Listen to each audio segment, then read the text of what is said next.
Welcome to the fourth edition of the Charlie India Talk Sports Show. Thank you for coming aboard. Of course, as you know, I'm your host, Charlie India. And as I said on the last show, that this was going to be an all football show because of all the things that are going on in the NFL right now with the trades and the projected who's going to go in the draft and all that kind of stuff. And I don't talk so much about the draft because I don't watch enough college football to know what's going on. But as soon as I said that and I recorded the show and I got it up on YouTube and everything, I looked up to a calendar and said, "Oh, the Final Four's this week." Well, there's no way that if you think for a second that we're going to have an all football show when there's a Final Four coming up in 24 hours, you just don't know me very well. So we are going to talk a lot of football, a lot of NFL, because the crazy stuff that's going on is just it's crazy. It's just wonderful. And yeah, we're going to talk a little bit of basketball, especially with my Cats being in the Final Four. So let's get to the football first, because once we get on the Final Four, we may not get off. The normal off season, at least for me. Now again, I don't sit and know all the team owners and all the stuff that goes on in the background. Just put stuff on the field and let me see who plays and how the games work out. But a normal offseason has maybe one, maybe two trades where you go, wow, okay, that's going to be pretty good. But most of the time it's, wide receiver here, backup quarterback there, the things that, you don't really care about. But this year they have changed that altogether. This year, the season actually, for me, the season started in February with all these trades coming up because the landscape of the league has just gotten a whole lot different and a whole lot. Wow, we're going to have to watch this to see how this turns out. For my hometown team, first off, I watched the owner of the Dolphins actually call him Danica. It's Ndamukong Suh. Went from Detroit to the Miami Dolphins. Now, I'm not going to lie, which I never lie. I exaggerate, but I never lie. I am not a big fan of this trade, but not for the reasons you might think. Suh is a fantastic player, great defense, stud of a guy, and he's going to make the talent level of this team skyrocket. But I don't like the extracurricular crap that he does. By that, I mean, during a play, he kicks a player in the crotch. He's deliberately, and he says it wasn't, but you could see that it was, deliberately steps on Aaron Rodgers' legs, not once, but twice, when Aaron's laying on the ground already down. He's just basically, he comes across in the image that is presented of him on more than one occasion, and the fines that he gets all the time. If it walks like a duck, it quacks like a duck, it's probably Ndamukong Suh. You just can't deny it. This guy comes across, and I believe he is a dirty player. And I don't need that on my team. I don't like it. You're a stud of a guy. Go out and play the game the way it's supposed to be played and be great, as opposed to taking cheap shots that you don't even need to take. You're that good. Stop it. So I don't know. I'm just not a fan of this trade just because of that. So everybody's going, oh, he is a great player. He's going to make the defense great, but he's going to do something stupid during the middle of the year and get fined and everything else. And then, I'm going to have to do another show about him because that's the only way I feel about this guy. Now, people say that the Dolphins overpaid for Suh, but I say they had to. I mean, it goes kind of like, well, yeah, we know you're on a good team with a great offense, and with you on the Detroit Lions defense, they have a shot at making the playoffs and making a run every year. But come to Miami, where you'll play 500 ball, you'll never see the playoffs, but we'll give you $114 million. They had to. It's all that Miami has to offer. Even with him on the team, another 500 a year, another miss the playoffs is what it's going to be. So I understand why they had to pay him what they paid him. I have no problem with that. Plus, it makes it easier on them in the fact that now, because they've invested so much of their money in one guy, they don't have to do a whole lot of research to get the rest of them because there's no more money to spend. Pretty smart if you're having to put a team together. Well, we're all capped out. What can we do? So they paid him $114 million. I got no problem with that. Come on down. If he can keep his head in the game and his feet out of other players' crotches, this will be a great trade for the Dolphins. This will be a big pickup. But and he'll be a huge asset, but I just don't know that he can. So Ndamukong, show me, prove me wrong. I'll be the first to admit, best trade ever for the Dolphins. Well, except for that pickup in '83, but it wasn't a trade. One of the best moves in the league was no move at all. Randall Cobb signed back with his own team, the Green Bay Packers. This helps keep one of the best offenses in the league together. You know, Aaron Rodgers, you can't, what are you going to say about Aaron Rodgers and Randall Cobb? My gosh, what a great combination. But that team, here's a message for you. You need to play some defense. And especially in the playoffs, or the window on your team is going to close right now, Green Bay, right now. And here's what I'm talking about. In the playoff game against Seattle, you have them down second down and 31 yards to go due to a couple sacks and some penalties. Second and 31. Make a play. No. Not only do you give up a first down, you give up the first down by 10 yards. Then, on a 2-point conversion, you got the play in your hands. Russell Wilson throws a pass that is so bad, it hangs up there like a punt. And nobody can knock it down. They score a 2-point conversion off that. And because of plays like that, nothing to do with the offense, but plays like that is why you didn't get a berth into the Super Bowl to get your butt kicked by the New England Patriots. You got the offenses in place. You kept Randall Cobb. You got Aaron Rodgers. Cobb's even staying there, keeps them in the race, but you guys got to step up, play a little defense. And I don't mean over the course of the game, I mean the big play stuff. Get it done when you need to get it done. Anyway, Cobb, back to Green Bay. Way to go. That was a good move. Darrelle Revis won his ring in New England. And Ryan Fitzpatrick, who did absolutely nothing in Houston, are both going back to the New York Jets, which makes them still the New York Jets and the bottom feeder of a horrible AFC East division. Good luck with that, Jets. Julius Thomas, the big catching tight end for Denver last couple of years, is going to be finding out that although the weather is better in Jacksonville, the quarterback isn't. The defense in Jacksonville is pretty good. And with the addition of Thomas, the offense just got better too. This is a big play guy. And if Blake Bortles, who is a rookie last year, showed some promise, played like a rookie, but he didn't play like a bad rookie. I think that if he does the work, this will be good. So if he doesn't go through the sophomore slump, and anybody in sports who doesn't know what a sophomore slump is, it's a rookie that comes in, lights up the league, or at least performs well, and kind of takes that, man, I'm in kind of approach.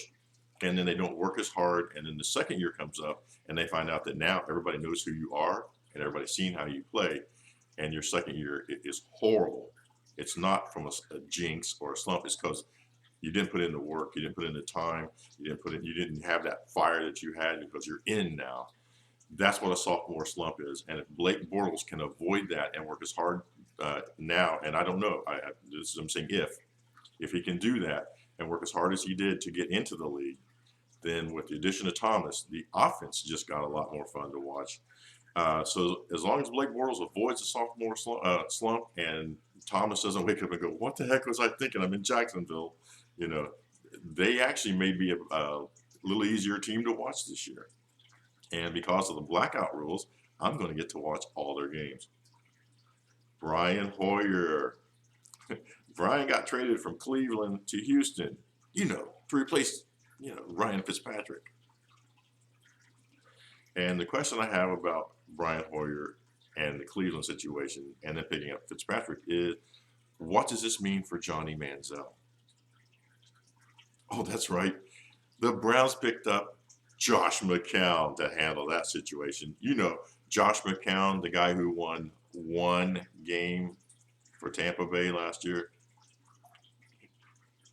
So, with one game Josh McCown, Brian Hoyer out, Johnny Manziel there, guess what, Cleveland? You got another summer of quarterback controversy. Yeah. Well, Browns fans should be really excited, but in a angry hornet's nest kind of way. I don't know. Cleveland best fans, Cleveland ownership, reward your best fans. Do something for these guys. besides picking up, trading Brian Hoyer and picking up Josh McCown. Do something to help these guys out. They've been there for you for years. Do something for them. Reggie Bush has shuffled off to San Francisco. I believe that Reggie is, I love Reggie, but I believe that he's going to be the reverse Jimmy Graham for the 49ers. What I mean by that is he will be listed as a running back, but in all probability will catch more dink and dunk passes from Kaepernick than he will get actual carries from the line of scrimmage, or from the backfield, I'm sorry. With retirements and a host of other trades and departures, along with Arizona and St. Louis getting better, and Seattle already being as good as they are, the 49ers may be looking at a long last place in the division kind of year. The question is, did they manage to kick former head coach Jim Harbaugh to Michigan, or was he the smartest rat on a sinking ship? I don't know. We're going to have to see. It doesn't look like it's going to be a great season for the 49ers. Reggie, I think, is a good player, and I think he might fit into that offense. So we're going to see how this works for them. Now, there is a team out there that has done something, has made some great moves, and has made them, to me, the offense to watch for next season. The Indianapolis Colts started off the offseason with a big move by not making a move, stepping back.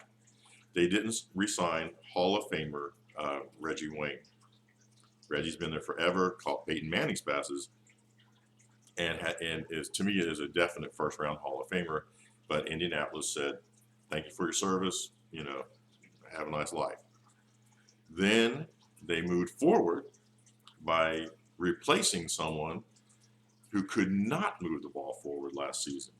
Trent Richardson, who I have said many times needs both a map and a compass and a GPS to find the line of scrimmage, was replaced by Frank Gore of the San Francisco 49ers, one of the departures I mentioned for the 49ers. Last year when the Colts played the Steelers, Pittsburgh totally ignored the running game. They just pinned their ears back. They if you can run it, run it. Pin their ears back and attack Luck like he was opening, the opening hour of Black Friday sales. I mean, it was just rushing, and they just killed him, And they won the game by doing that. They just flustered him. They sacked him like 8 times and had 2 or 3 interceptions off of him because they were not worried at all about Trent Richardson and the running game of the Indianapolis Colts. This year, they're going to have a better running back in the backfield. Hopefully that the Colts were able to pick up on all this nonsense and realize that even with Luck back there, you do need to have at least the threat of a run. So by picking up Gore, the running game's gotten better a little bit just by him being there. So hopefully this will be able to prevent that kind of a Steeler attack and take some of the pressure off Luck. We're going to see how it goes. But now they got Frank Gore in the backfield. Quick side note. If Frank were to have chosen football instead of soccer, or I'm sorry, let's refer to that. If Frank had chosen soccer instead of football, if every time he scored, would they have had to go, Gore?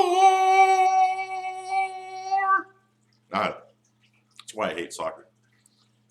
But wait, there's more. In addition to improving the running game, the Colts also picked up wide receiver Andre Johnson, formerly of the Houston Oilers. What makes this trade so exciting for me is that despite having the plethora of Hall of Fame quarterbacks like Case Kasem, Ryan Fitzpatrick, Ryan Mallett, Matt Schwab, T.J. Yates, and Matt Leinart thrown to him, Johnson has managed to put up some amazing numbers and is one of the premier pass catchers in the league. Now, when I say Hall of Fame QBs, all of those guys, despite the way they play, can still buy a ticket and visit the Hall of Fame, same as you and me.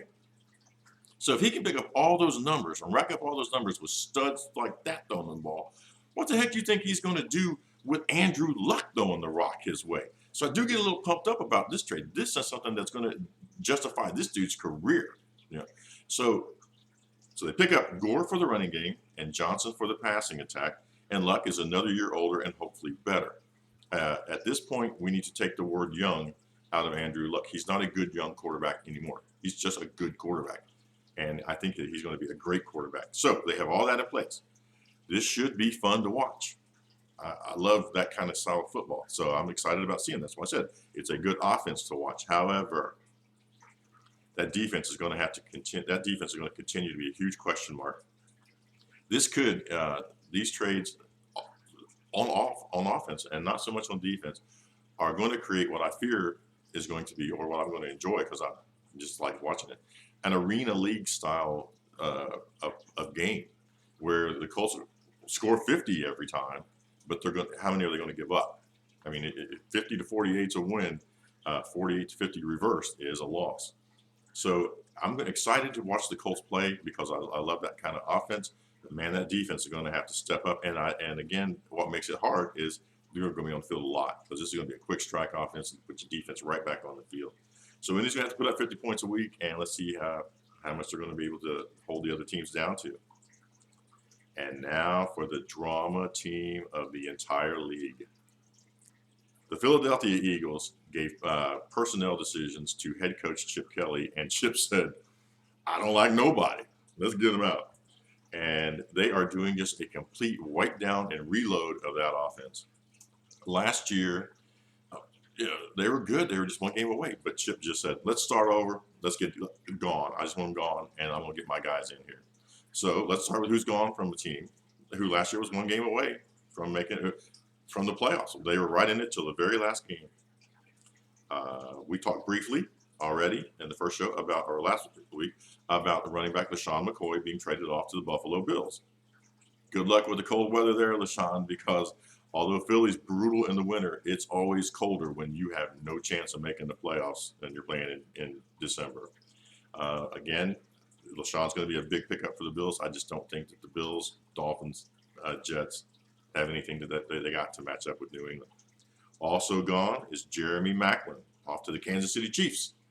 Jeremy provides another big weapon for Alex Smith, who needs all the weapons he can get.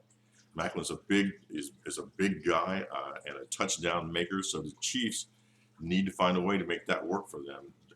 They're in the division that they can do it, and they've done it a couple of years ago, so they need to get it back, get going, find out what's going on.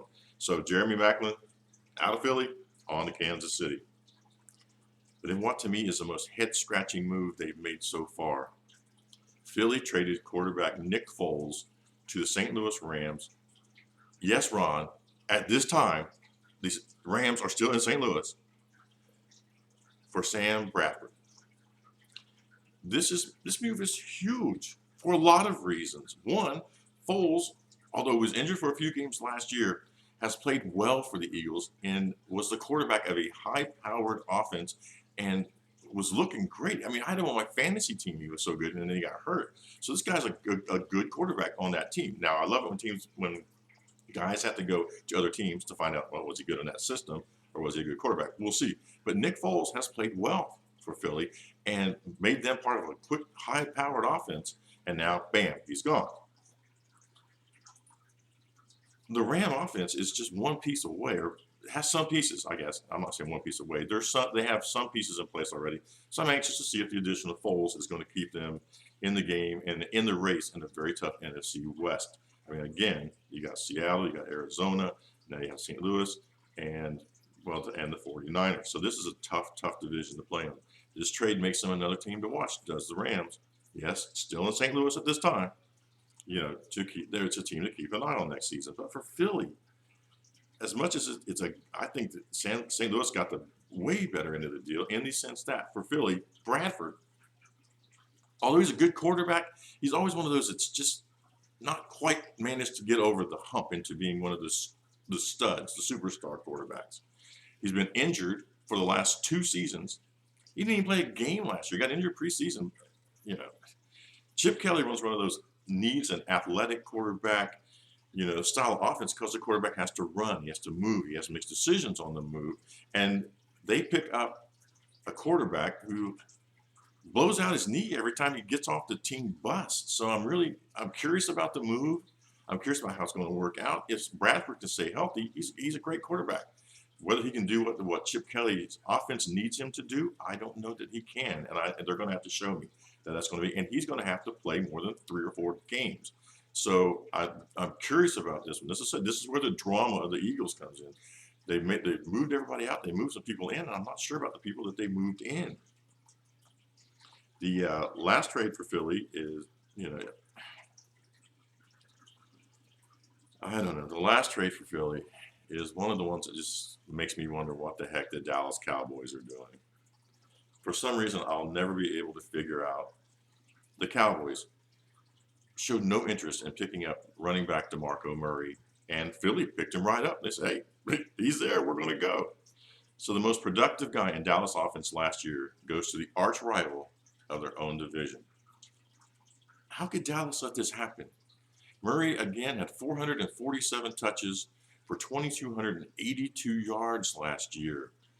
All that helped the offense, one, take the ball out of Romo's hands, because 397 of those touches were runs, and it kept your weak defense off the field by controlling the ball. And Dallas got to the playoffs, and not only that, they won a playoff game for the first time in since Tom Landry was the coach. Kidding. I know all the Super Bowls and all that stuff. Just make it. It's been a while. Let's put it that way. So Dallas finally finds a formula: run the ball against this huge offensive line, this great offensive line. Make Romo and Dez Bryant make plays when they have to, but basically let's just run it down their throats and do it. And they did it with success. So Dallas finds a formula for success, more success than they've had in many years in the Romo era. And they not only break the mode, they throw the main cog away and let him go to your rival. It's ridiculous. And you can tell me what you want. I don't know. I can't. But wait, there's hope on the horizons. There's hope for Dallas, because what did they do? They went out and got Darren McFadden from the Oakland Raiders to replace Murray. Okay. You know Darren McFadden. You know the name. The guy who's been the lead runner for the powerful, world-striking offense of the Oakland Raiders. No. He's been on a crap team, and he's off injured. Darren McFadden has only played a complete season one time in his 7 years in the league. One time he's been able to manage a complete season. Now, keep in mind, I know what you're thinking. You're saying, Charlie, Dallas has the best offensive line in the NFL. Yes, they do, which is why Murray was able to run the ball 397, 392, almost 400 times. McFadden can't run 400 times in practice without getting hurt, much less take the pounding of an NFL season for that long. He's shown that he can't. You know he can't. And now you put him in a position where your offense last year was based on a running game for 400 carries, and you put a guy in there who is injured. I don't know. This move will put the ball back in Romo's hands. And you've got 10 years of history to show you what happens when you put the ball in Romo's hands. I just don't get it. It just makes no sense to me. I think you had the formula, you had the players in place. All you had to do was you just make a little tweak here or there and sit back and do it again. Because I think Philly is either going to go undefeated or they're going to implode on themselves. You had it right there in your hands, and you just blew it away. Now, I know that there's talk of Adrian Peterson coming, and if they manage to work that out, then maybe this all makes it work.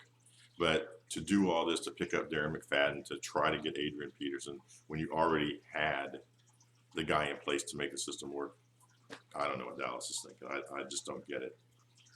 But for Philly, it's fantastic. I think that Murray can catch the ball. He obviously can run the ball. So I think that this puts them in a that's one of the moves they made. That if Bradford can dump it off to Murray, stay out of harm's way, then maybe this will work out for them. So I'm anxious to see. Philly's my drama team. They've done so much on the offense to see what's going to happen. Like I said, either they're going to go 16-0 with it, or it's going to blow up in their face. And I'm really anxious to see which way it goes. And I don't care either way because I'm not a fan of the team. I'm just anxious to see what's going to happen here. Excuse me. But the best trade of the season so far, and the most shocking trade to me of the season so far, has made a great team greater. This trade bodes is telling the rest of the NFL, we're serious, and you better be serious to hang with us.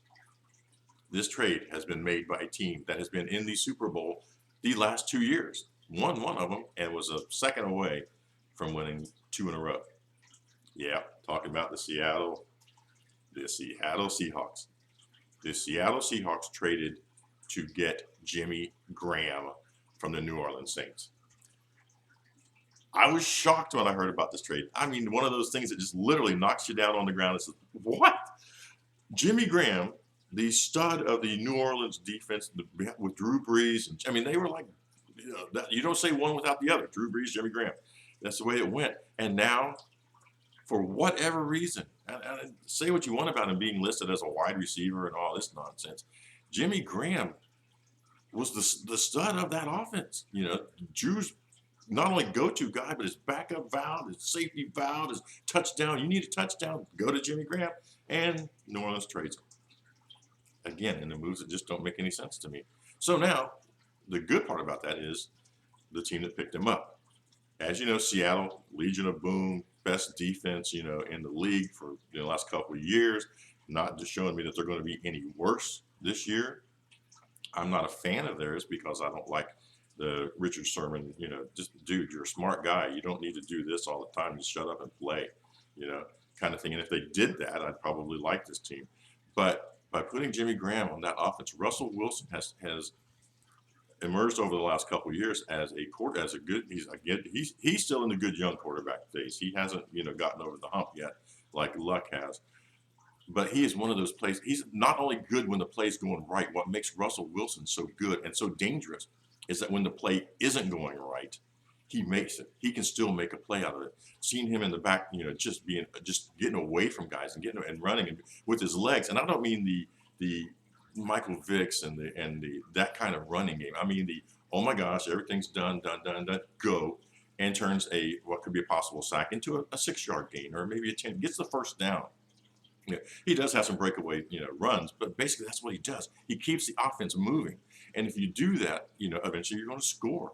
And so now what they have added to that is when he's back there being all frantic and like running around for his life, there's going to be a 6'6" touchdown making machine safety valve standing right there going, yo, I'm here, throw me the ball. This has moved that team up another notch because the offense has been not carrying because but they've been the focal point of the Seattle team for the last 2 years with the offense making steady strides. But now, oh my gosh, you've added the cog, that's going to turn this into something. You have beast mode back there running the ball, and now you've got like I said, the 6'6" safety valve standing right there, who at any point, either one of those guys touching the ball can turn this thing into it's a touchdown possibility every time one of them gets it. So now Seattle, the offense has started to make strides to catch up with the defense. So now this is going to be as complete a team as it was before. This is going to be a team to watch. This trade is huge for these guys. So they've told the rest of the league, we're serious about it. We're already successful, but we're not going to stop there. We're going to get better. Dallas, try listening to that message every once in a while because you're going to have to play these guys, in the playoffs anyway. So that's what I like. I mean, I'm not a fan of Seattle, never have been, but I do like teams that go, we're good, we're Super Bowl twice. We're going to do something to get even better, as opposed to, hey, we finally found a way to do it. Let's ship that guy off to Philly, our rival. Makes no sense. So that trade of all the trades that have gone on so far is the one that makes me just think this could be, the one that wins them another Super Bowl or 2 or 3. This could be a team to watch for several years now. It's the Seattle Seahawks. I'm a basketball guy, so I keep wanting to say Seattle Supersonics, and they're not. Okay. So, again, those are the trades that have gone on. I'm anxious to see what Philly does. Like I said, 16-0, blow up in their face, one or the other, when you make that many wholesale changes. But the addition of Jimmy Graham to Seattle, I bet Russell Wilson is just can't wait to get on the field now. And all these guys, man, this is going to be, I'm anxious to see how it goes and see how it goes for all the teams. To me, a bunch of the league has changed, and there's going to be more when the draft picks come out, but I don't think that Tampa Bay, for instance, is a rookie quarterback away from doing anything, those kind of things. So I'm not all excited about all that kind of stuff. And again, I don't watch enough football or college football to know. I mean, I know who Mariota and Winston is and a couple of the guys, but after that, I just don't watch college ball. So that should do it for football but just keep an eye on it. This is going to be an interesting offseason, or it has been an interesting offseason. It's going to be an interesting season, and I think Seattle has done something to really, really, really make them a better team. And now, as we said, wow, I did do a whole segment on football. I'll tell you what we're going to do.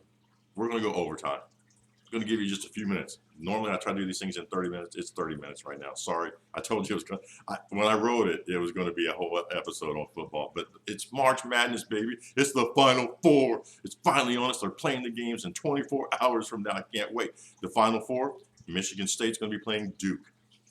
Kentucky's playing Wisconsin. This should be the most powerful Final Four they've had in years. All of these teams are good. There's 3 number ones. Michigan State was actually a number 7 seed. But I'll tell you what about Michigan State. As long as they have Tom Izzo as their coach, you always look at that for them first in the bracket to find out where they are, because they make that bracket tough. This is one of these teams that no matter what they do during the season, whatever their record is, they get to the tournament. If they get in, and they get in all the time, when they get in, they're a tough out. And Izzo is that kind of coach. He's that kind of player. I keep saying thrice. I think it's Trice. They got these, they've got some great players making great plays with a good coach, and they're getting hot at the right time. Now, when I say hot at the right time, all these teams have won 4 games, into the tournament, and one team has won 36 and 38 in a row. So, all these teams are good. All these teams are good. But when you get a 7th seed team that's getting hot at tournament time, that's a team you have to keep an eye on. Now, so the first matchup is Duke. What are you going to say about Duke? You got Coach K. You got, Okafor. You got they're just a great team. They've been a great team all year. They got a number 1 seed out of it, which they should have. They deserved easily.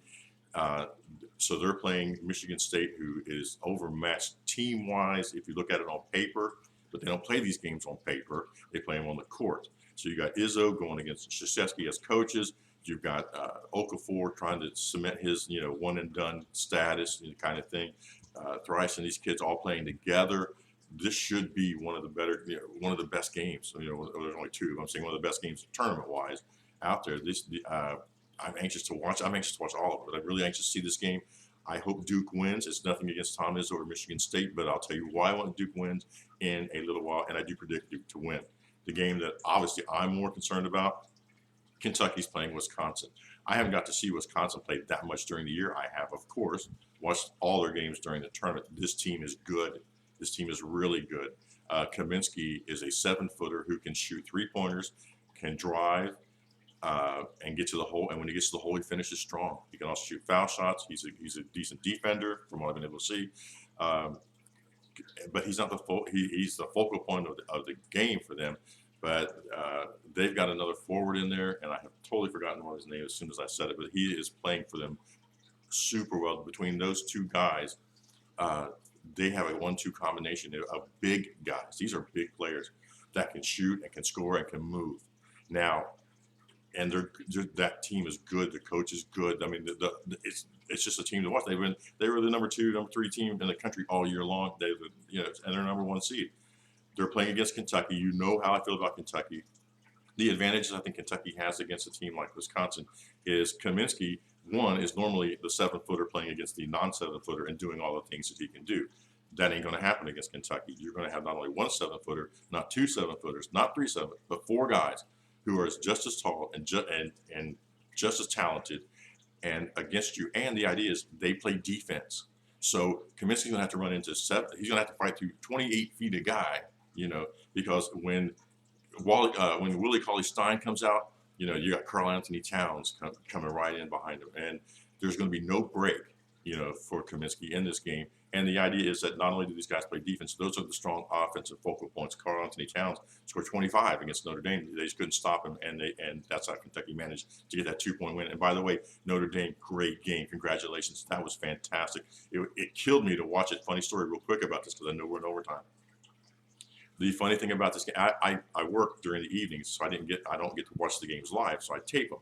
So I taped the the Elite Eight, and I was coming home to watch it. I'm on my way home. It's 11 o'clock at night. I'm on my way home. The games are on the TV, and I get a text. I have one of my brothers text me. Now, I love my brother, but he's one of those guys who never texts you to congratulate you, to say, hey, well, he always, like in NASCAR, I'm a Jimmy Johnson guy. I never hear when Jimmy wins a race. Never. I will always hear when Jimmy crashes into a wall.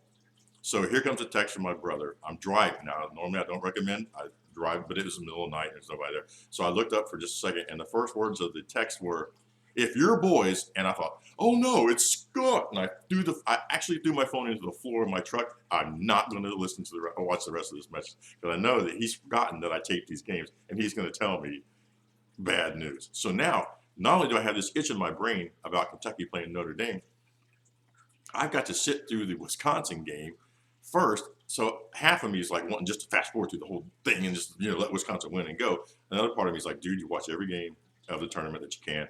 You can't give up. So I'm sitting there for the whole game just on edge. The whole Wisconsin game, just fast forward through everything. Didn't listen to the halftime show, pregame, nothing. The minute that game's over, bam, I'm fast forwarding into the Kentucky game.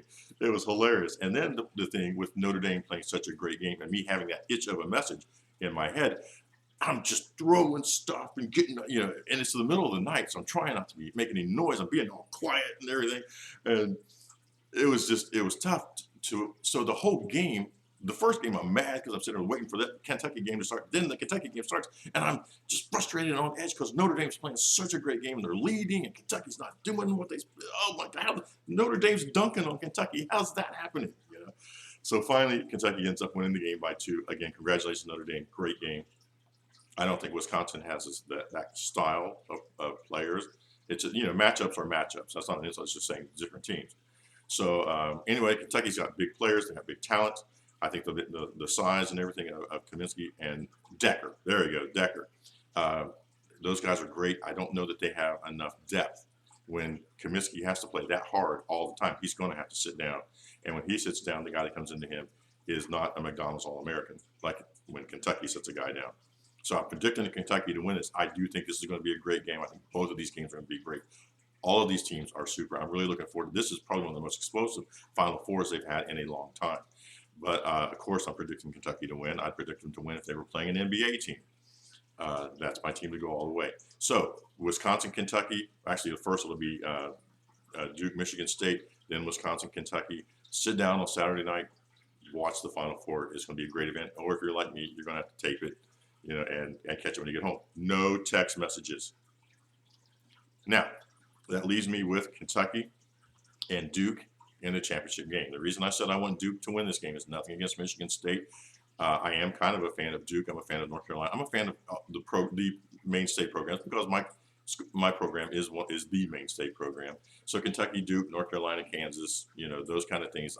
I like those teams. So it's not going to be a friendly rivalry. It's a rivalry. I don't want Duke to win. I don't want Duke to have a thought of winning. I want Duke to lose by 40 in the championship game. But the reason I want Duke to win is this. All year long, all I've heard is, the only reason Kentucky's undefeated is they haven't played, Wisconsin, or they haven't played Duke. Duke can beat them. Oklahoma beat them. Wisconsin will beat them. Well, here's the deal. We're going to have a chance to prove that. Next couple of days, we're going to have a chance to prove that. We're going to play Wisconsin. We're going to play Wisconsin tomorrow night. Then, if Duke wins, we're going to play Duke. So if Kentucky wins a championship, they went through the whole season, the SEC tournament, the March Madness tournament, and they played Wisconsin, and they played Duke. All right, so there. If that happens, you got nothing to say but congratulations, undefeated champion, way to go. If Wisconsin beats Kentucky, there you go. You have that too. I mean, this is why this is a great matchup, But the idea that to be the champ, or to, like Ric Flair says, to be the man, you got to beat the man. Wisconsin's the man. Duke's the man. So Kentucky, to be the man, you got to beat the man. Beat Wisconsin, beat Duke, and then realize that you were one of the greatest teams, to play the game. Undefeated 40-0 against the competition that you had in front of you and against the good teams that came up in the tournament. Nothing left to say. So, again, picking Duke, Kentucky in the final. Of course, I'm picking Kentucky to win. I am not expecting blowouts. Why I was joking about the 40-point game with Duke. That's what I would love, so that I could actually take a breath during the tournament, but I don't expect that to happen. I to tell you the truth, I'm watching the Wisconsin game with a lot of trepidation. So we're going to see what happens. Good luck to all. Well, good luck to Kentucky. I really don't want the other three to I'm going to be honest. I don't want Kentucky to win the thing. All right. So Monday night going to be Kentucky. Hopefully, be Kentucky Duke. Kentucky for the championship. I'll sit and watch one shining moment, and I may record you crying. No, I'm not recording me crying over this shining moment. Go away. All right. Sorry, we went a little overtime, but the Final Four is here. It's just like the football stuff was so on my brain. We had to get that out of there so that now, other junk can float in there, and we can talk about it next week. Good luck in the Final Four to Kentucky. Good luck to all the fans who get to watch what should be a great Final Four and a March Madness, final that I hope will bring home another championships for my Cats. All right, guys, that's going to be it. We're going to do another one of these next week. Thank you for watching. I really appreciate it. You can contact me on charlie.india@yahoo.com, or you can write a message right here on the YouTube channel. Again, thank you again for watching. Really appreciate it. And, well, as I'm going to say for the last time, well, maybe one more time, go Cats!